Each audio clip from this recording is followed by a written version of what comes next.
Ditën e nesërme, në datën 17 maj, do të ndodhë lidhja e fundit diell-uran në shenjën e Demit. Është kazimi i uranit dhe është momenti kur do të bashkohet dielli dhe urani në të njëjtën shenjë dhe në të njëjtën grad për herë të fundit, sepse urani në korrik pastaj ndryshon shenjë, kalon tek binjakët dhe kjo lidhje diell-uran sjell potencialin për disa ndryshime të papritura që do të ndodhin në jetën tonë apo do të vinë në rrugën tonë, pasi urani është ai planeti i përçarës, kaotik, që është i njohur për ato topat që na hedh her pas here dhe na tron ditë. Kjo lidhje diell-uran tregon që të presim të papriturën edhe të përqafojmë ndryshimet rinjësore që do të vinë në një fushë të jetës tonë ku ne jemi ndjerë mjaft të rehat dhe mjaft stabil, sepse dielli në Dem favorizon stabilitetin, rutinën, familiaritetin, duke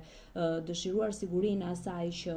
ne mund të prekim, mund të shijojmë, mund të besojmë dhe mund të ndjejmë, por kur dielli hedh dritë mbi uranin, diçka papritmase tron ditë edhe shkunda të tokën poshtë nesh që është e qëndrueshme. Edhe mund të kuptojmë papritur se çfarë ka rëndësi për ne, ose ngjarje të paparashikueshme që sfidojnë atë ndjenjën tonë të stabilitetit. Dhe kjo nuk është një kohë për të na frustruar, për të na acaruar, edhe pse mundet të na acaroj, por është përkundrazi për të na kujtuar se siguria e vërtet nuk është kontroll, por është përshtatshmëri, edhe kjo është një kohë e fuqishme, janë disa ditë fuqishme fakt për t'u liruar nga modelet vjetra që nuk na ndihmojnë më, apo ato për të çluar nga ai familiariteti i pashëndetshëm. Është një kohë e mirë për të përqafuar inovacionin, ndryshimin, për të implementuar në rutinën tonë zakone të reja dhe në bërin e përparimeve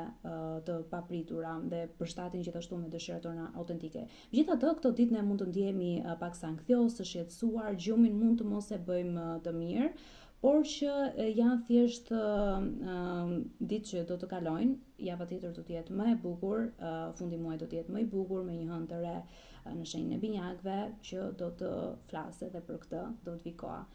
Por thjesht përpiquni që të qëndroni aktiv këto ditë.